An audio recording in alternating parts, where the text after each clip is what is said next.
Magandang araw po. Narito na po ang magiging lagay ng panahon ngayong araw ng Lunes, February 19, 2024.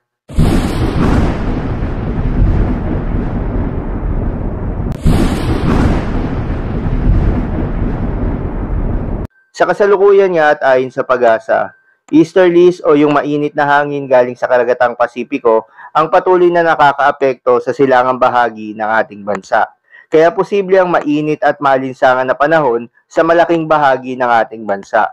Magandang balita naman dahil ayon sa Pag-asa ay walang binabantayan na low pressure area o bagyo sa loob at labas ng ating Philippine Area of Responsibility na maaaring makaapekto sa ating bansa. Ngunit ayon nga sa Pag-asa ay hindi pa rin inaalis ang posibilidad na magkaroon ng isa o maaaring walang bagyo na papasok ng ating Philippine Area of Responsibility ngayong buwan ng Pebrero. At para naman sa lagay ng panahon ngayong araw ng Lunes dito sa Luzon, ayon sa Pag-asa ay wala namang nakikitang anumang weather disturbance na posibleng magsanhi na maghapon ng mga pag-ulan, kaya asahan sa Metro Manila at buong Luzon ang partly cloudy to cloudy skies na may mga tsansa ng mga localized thunderstorms. Kaya naman posible ang mga pagbaha o pagguho ng lupa during severe thunderstorms.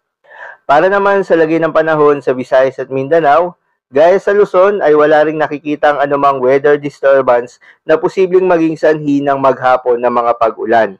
Kaya asahan rin sa buong Kabisayan at Mindanao ang partly cloudy to cloudy skies na may mga tsansa ng mga localized thunderstorms. Kaya naman posible rin ng mga pagbaha o pagguho ng lupa during severe thunderstorms. Kaya naman pinag-iingat pa rin yung mga kababayan natin sa mga banta ng mga pagbaha o pagguho ng lupa, lalo na yung mga lugar na inuulan na noong mga nakaraang araw pa. Para naman sa lagay ng mga dagat baybayin, ayon sa Pag-asa ay walang nakataas na gale warning sa anumang seaboards ng ating bansa.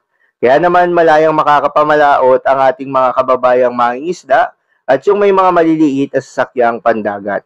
So yun lamang po para sa lagay ng panahon ngayong araw ng Lunes. Keep safe everyone.